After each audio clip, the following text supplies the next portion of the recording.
Hey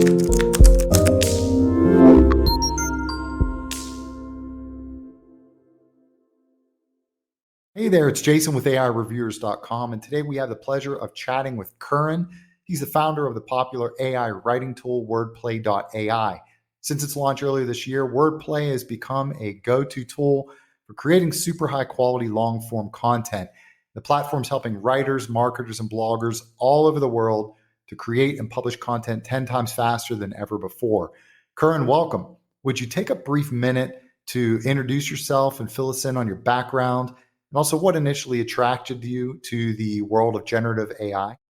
Hey, my name is Curran, founder of Wordplay.ai. It's a long-form AI writing tool.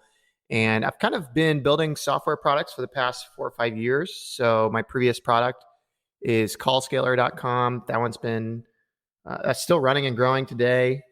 And I started that like 4 or 5 years ago. But yeah, just initially, like the world of AI kind of caught my eye. I think everyone has this feeling where you try AI for the first time and it's truly jaw-dropping, and then you just want to keep trying it more and more, see what you can do with it.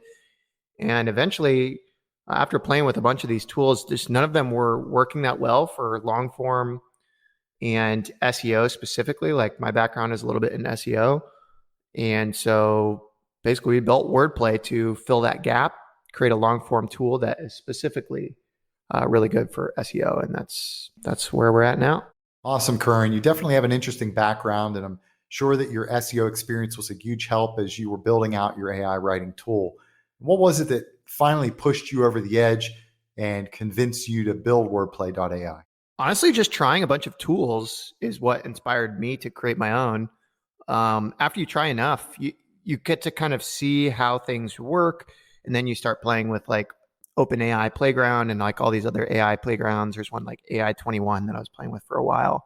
But yeah, after you play with enough of them, you're just like, hey, I know a use case that I can fill. And for us, that's like long form and SEO. And that's kind of what inspired me to start working on the tool, hired a developer. And he's the man. His name's Chris. But yeah, basically, I end up doing a lot of the front end stuff, and he does a lot of the back end. He takes care of a lot of the front end too, but I do more of, I guess, marketing site stuff is where I should actually point that to. But yeah, that's basically what inspired this tool. Yeah, I definitely hear you. Long form is a challenging world when it comes to AI content, and there's a huge demand these days for tools that can do this really well.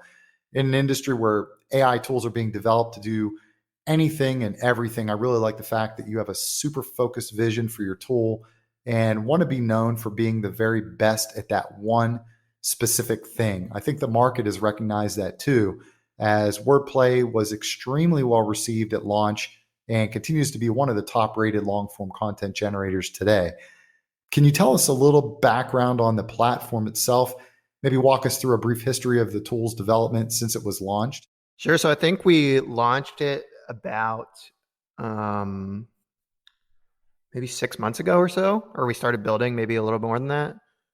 And originally we were just using APIs, like trying to get this out as quick as possible. But over time, obviously you try to fine tune it, add some more of your own models. So we're starting to do that a little bit more. We've already kind of turned it into a little bit more of a robust platform, but starting to develop more of our own models and kind of work from there. But yeah, we've just been kind of grinding it out and figuring it out as we go for the past 6-7 months. And honestly, just listening, we launched on AppSumo originally, and it was a lot of people kind of like shit on the lifetime deal type of offer, which, has its valid points, but also I will say launching on AppSumo is pretty cool because you get so much feedback from a ton of people who have like tried a bunch of different software. So you do get really good user feedback, and yeah, it's a good way to launch a product. And we're still running on AppSumo today, so clearly it's working for us. Yeah, that's so true. Having a large influx of users early on can definitely give you a massive advantage when you're in the early stages of development. There are obviously pros and cons of going this route, but it sounds like you are really able to maximize the AppSumo experience and leverage it to your advantage. What's been the most challenging part so far of developing, marketing, and maintaining Wordplay.ai? Probably the most challenging part is we've been pretty stable as far as like actual development environment and like, keeping it up and running. Whereas like my previous company, I feel like we had a lot more issues, but I think I've also just grown as a founder and understand like some of the more, I guess, structural things that you need to do from the start to make sure that you don't kind of screw yourself in the future.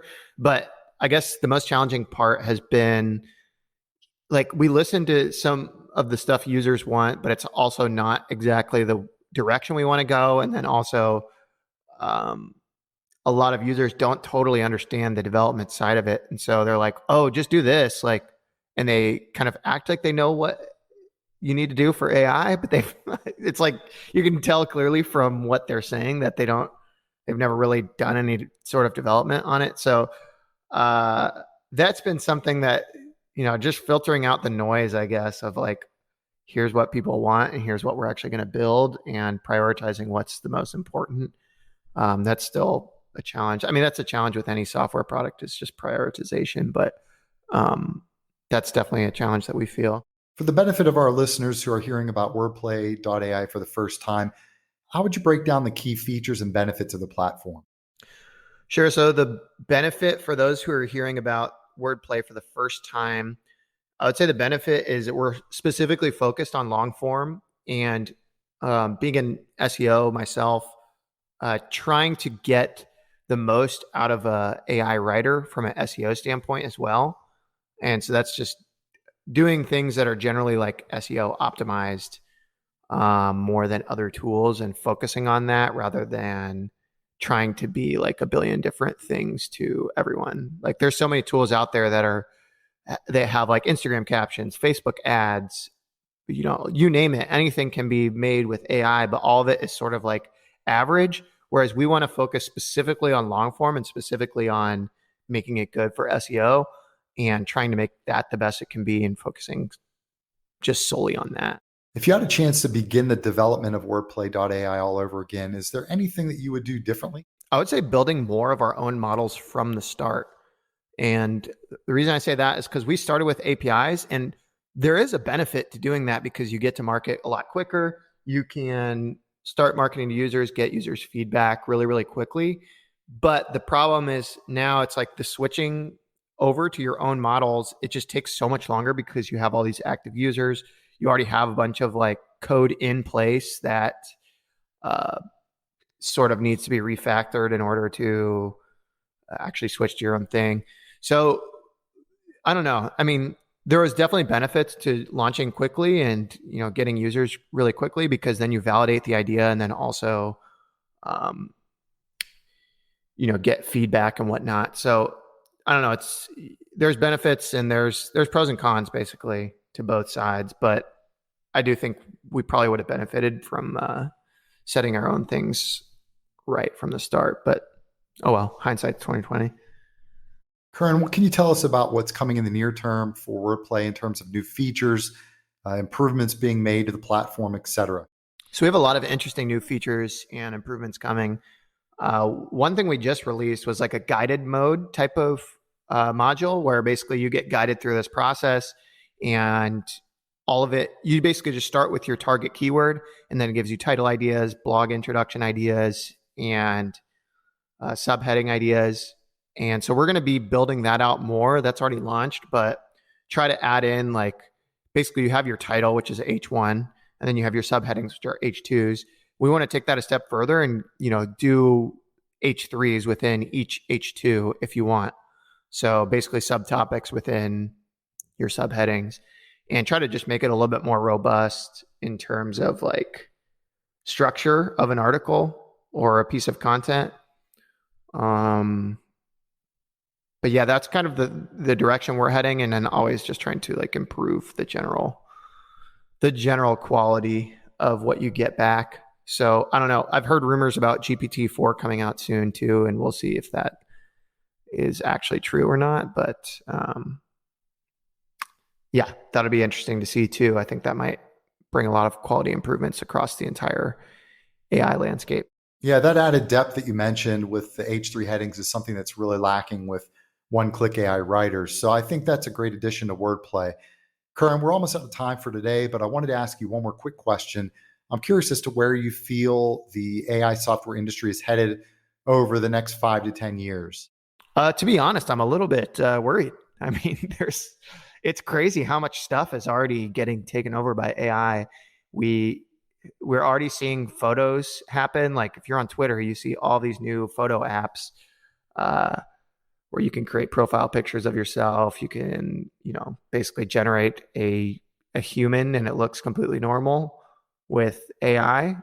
And yeah, I mean, it's bananas how much stuff is coming out. I think it's going to be a little bit scary whenever video comes out. I do embrace it a little bit. I mean, I think there's going to be a lot of benefits in terms of like productivity and like things you can do with AI, but it is a little bit nerve-wracking as well, where it's just like, man, a lot of this is changing so quickly and we don't really understand what the cons are of that until 5 or 10 years in the future.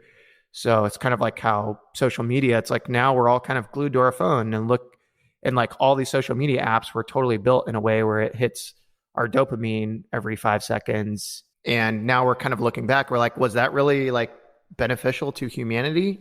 I mean, personally, I don't think it is, but now there's like not really any going back. So I think we're going to have kind of the same conversation about AI in 5 or 10 years and look back and be like, was this like overall a net positive? I'm not sure. I mean, it's definitely a net positive right now. If you're have a business and you can like start taking advantage of AI, especially with SEO and like, I mean, this is the reason we built Wordplay. It's like you can pump out way more content and start ranking for more terms on Google, and that has a total net benefit to your business. So, there are benefits in the short term, but I'm just kind of curious where it's going to go in 10 years and all the things that are going to change. I guess we'll see. Well, that's all the time we have for today, unfortunately. Curran, thanks a lot for taking the time to chat about Wordplay and also for taking the time to answer some of our questions about the platform. We're excited to see what the future holds for the tool and hope that you continue to enjoy huge success with the project. For those who are interested in getting lifetime access to Wordplay.ai, we're including a link to Curran's lifetime deal below. Curran, thanks again for coming on and taking the time to chat. Until next time, happy writing, everyone.